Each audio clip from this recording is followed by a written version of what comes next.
Olá pessoal, hoje eu vim falar aqui sobre um tema que está super popular aí no mundo corporativo, que é a autorresponsabilidade. Você ser dono do seu próprio destino e construir a sua história. Só que por trás disso existem 6 leis, as 6 leis da autorresponsabilidade, e que muitas das vezes elas são difíceis de seguir, são dolorosas, pelo fato da gente ter que mudar hábitos discretos do nosso dia a dia. E eu queria justamente trazer essas 6 para a gente refletir aqui. Se é para criticar os outros, cale-se. Se é para reclamar, dê sugestão. Se é para buscar culpados, busque solução. Se é para se fazer de vítima, faça-se de vencedor. Se é para justificar seus erros, aprenda com eles. E se é para julgar as pessoas, julgue as suas atitudes. Então vamos lá. A primeira delas é não criticar as pessoas. Eu nunca vi alguém criticar pensando em ajudar. De verdade, gente, aquela história de quero te dar uma crítica construtiva para o seu próprio bem. Quando a pessoa já ouve a palavra crítica, o semblante dela cai, o olhar baixa. E de verdade, se fosse positivo, não teria a palavra crítica. Se fosse para o próprio bem dessa pessoa, teria a palavra ideia, solução, sugestão, com foco no acerto, sabe? E não no erro. E aí, quando você começa a falar dessa forma, fica até natural. Quando você para de criticar, você começa naturalmente a focar na solução. A segunda lei é não reclamar das circunstâncias. Infelizmente, há quem passa a vida inteira reclamando, cobrando, vivendo uma existência que, vamos combinar, pobre, carente, sabe? E na palavra de Deus, em Coríntios 10:10, diz assim: vocês não devem se queixar como fizeram alguns deles, e por isso foram destruídos pelo anjo da morte. As palavras, gente, precisam ser conforme a necessidade do outro e não para satisfazer o nosso próprio ego, para que a gente se sinta melhor, se sinta mais empoderado. Existem tantas formas da gente se sentir empoderado e não é se justificando nos outros, né? Quando nós colocamos a culpa nas circunstâncias, nos fatos, nas coisas que acontecem ao nosso redor, nós eximimos das nossas próprias culpas, das nossas próprias ações. E se tudo tá errado, né? Se a gente pensar assim, tudo tá errado, então de que adianta agir? Quando o foco é nos problemas e nos erros, eles sempre vão florescer. Sempre. O mesmo acontece se você colocar o seu foco nas possibilidades e soluções. E aí, quando elas florescem, os problemas eles começam a ficar pequenininhos, se tornam irrelevantes. De verdade. Então não significa também, Isabela, você está me dizendo que tudo tem que olhar de forma positiva, que eu não posso ver problemas. Não, não é isso. O problema sempre vai existir. Você não pode fechar os olhos para a verdade, mas você precisa entender as consequências do que está acontecendo e mostrar para o outro todas as possibilidades de caminhos, ou mostrar até para você mesmo todas essas possibilidades. É como se você tivesse cada vez menos sentimentos e percepções, tipo, eu acho isso, eu sinto que você tira sentimentos e percepções e coloca mais fatos e dados. Olha, isso que você está vivendo hoje é por conta disso, disso, disso. Que tal você olhar para um outro caminho, para uma outra trajetória? Olha que diferença. Você não está se justificando. Você está propondo novas formas de visão. Então, se for reclamar das circunstâncias, dê sugestão. E se for buscar por culpados, busque a solução. Buscar por culpados é a maneira mais fácil e rápida de se desresponsabilizar por tudo, pelo mundo, pelos acontecimentos, pelos resultados que a gente mesmo vive. Bem mais fácil olhar para o erro do outro do que olhar para o nosso, não é verdade? E aí, por que mudar? Por que fazer diferente se o resultado negativo é sempre culpa do outro? Né? A gente às vezes, eu não tenho mais o que fazer, porque fulano não faz isso, porque, enfim, né? E aí a gente começa a repetir erros sem aprender com eles. Por que mudar se os políticos são corruptos? Por que mudar se eu sou um vendedor, não estou vendendo porque a concorrência está acirrada e os meus clientes estão cada vez mais exigentes? Nada vai mudar enquanto você não abolir justificativas e desculpas. Chega de buscar laranja para as consequências das suas próprias escolhas e culpas. Vai atrás da solução. E aí, num caso desse do vendedor que não está vendendo, que culpa a concorrência, o mercado, que culpa os clientes, o que ele pode fazer? Como seria buscar a solução nesse caso? Ele poderia fazer cursos, por exemplo, se aprofundar em técnicas de vendas, ou até mesmo olhar para aquele colega que está vendendo mais que ele e perguntar: o que você está fazendo? Então, vamos parar de buscar culpados, né? E vamos começar a assumir as nossas próprias atitudes.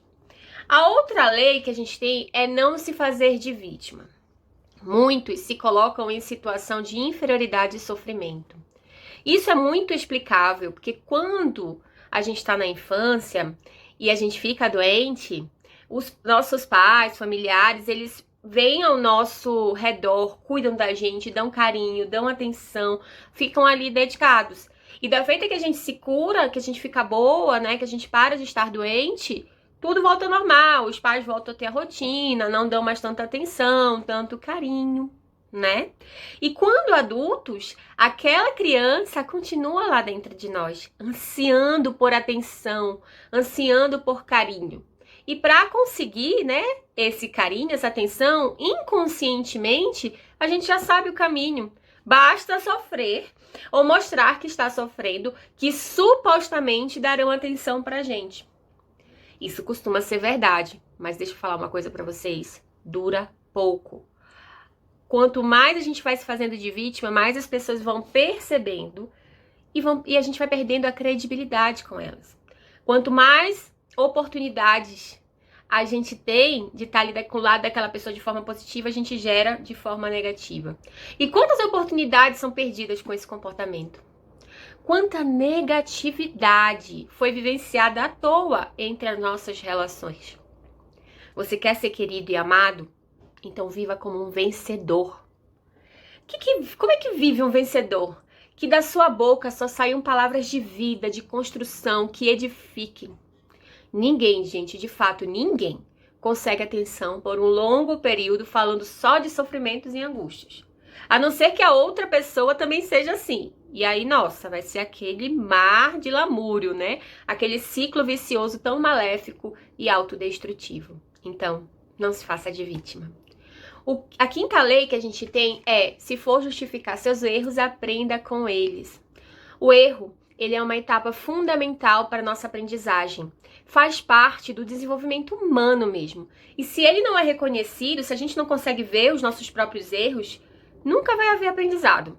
Então, o primeiro passo que a gente precisa fazer é reconhecer os nossos erros. E às vezes é bem difícil. Faz um exercício de toda vez que algo dá errado, você vai buscando as ações que você teve para chegar naquele resultado. Adão e Eva tinham uma simples missão, que era de não comer o fruto proibido. E quando fizeram, Adão colocou a culpa em quem? Na Eva. E a Eva, que foi criada por Deus, colocou a culpa na serpente, que também foi criada por Deus. Ou seja, eles não só justificaram os erros deles, como eles também culparam indiretamente a Deus. É muito natural a gente não querer olhar para os nossos próprios erros, porque desde criança, quando a gente erra, a gente é punido, né? Tem castigo, ou então os pais brigam e a gente tem aquele sentimento de humilhação, um sentimento de inferioridade. Porém, quando nós não olhamos para o erro, nós não reconhecemos e nós não aprendemos. Então, para ficar mais fácil para mim e para vocês, começa a programar a sua mente com a seguinte frase: não existem erros, apenas resultados. Pessoas de sucesso, autorresponsáveis, acreditam muito nisso, porque dessa maneira elas podem aprender com os resultados, sejam eles bons ou ruins, e sabem que se para não colher os mesmos frutos ruins, ela precisa o quê? Ter uma atitude diferente, mudar, fazer de forma diferente da próxima vez. Então, para de se culpar, de ficar se autoflagelando com o erro e olha para ele como um simples e puro resultado ruim, mas que você tem toda a chance de mudar, de fazer melhor, de fazer diferente. E a sexta e última lei é: se julgar, se você for julgar alguém, julgue atitudes. Por que não julgar as pessoas? Vamos pensar assim na nossa perspectiva. Quando alguém nos ofende, geralmente a gente entende como uma ofensa direta, algo bem pessoal, algo que fere. Mas se a gente for pensar, quando a gente está no trânsito e alguém fecha a gente de uma forma que poderia causar um acidente, é muito comum que a gente xingue, né? A gente começa a xingar a pessoa, reclamar, fazer sinais, né? Obscenos para essa pessoa. Porém, a gente faz tudo isso, sabe por quê? Porque a gente pensa que aquela pessoa fez de propósito, que foi algo pessoal. Fazendo isso, a nossa vida ela fica muito pesada e nada produtiva. É como dar poder para alguém que não deveria gerar impacto nenhum na sua vida.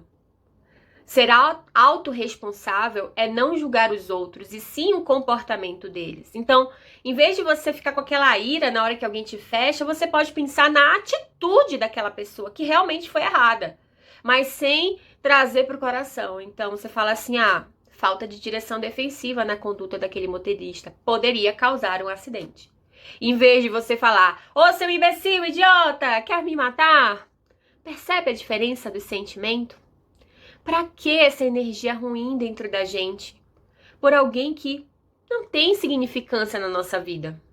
Julgar e condenar as pessoas, compreendendo as atitudes, melhora a nossa qualidade de vida. Então, às vezes, você pode até prestar mais atenção naquele motorista e perceber que é uma pessoa jovem que acabou de tirar a carteira.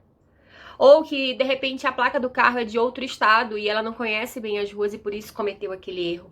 Então, foca na atitude, né? As atitudes, mesmo que não sejam boas, elas têm um fundamento. Olhar para o erro do outro nos cega dos nossos.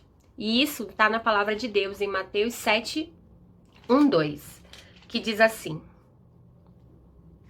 não julguem os outros para vocês não serem julgados por Deus, porque Deus julgará vocês do mesmo modo que vocês julgarem os outros, e usará com vocês a mesma medida que vocês usarem para medir os outros. A nós, gente, só compete julgar comportamentos e atitudes baseados em fatos, e de preferência, começando por julgar as nossas próprias atitudes. Tudo isso que eu trouxe aqui para vocês, essas 6 leis, nada mais são que hábitos. Hábitos que podem ser destrutivos ao longo do nosso dia a dia. Mudando esses hábitos, aplicando a autorresponsabilidade em nossa vida, além de ter muito mais chance de sucesso, podemos optar por aquilo que nos faz bem, né? Então, fica a dica, coloca num papel, gruda na parede, na geladeira, em algum lugar que você sempre visualiza essas 6 leis. Se for criticar as pessoas, cale-se. Se for reclamar das circunstâncias, dê sugestão. Se for buscar culpados, busque a solução. Se for se fazer de vítima, faça-se de vencedor. Se for justificar seus erros, aprenda com eles. E se for julgar alguém, julgue atitudes e não leve para o pessoal. É isso, meus amores. Espero ter iluminado aí o dia de vocês de alguma forma e que cada dia mais nós possamos ser autorresponsáveis. Um beijo.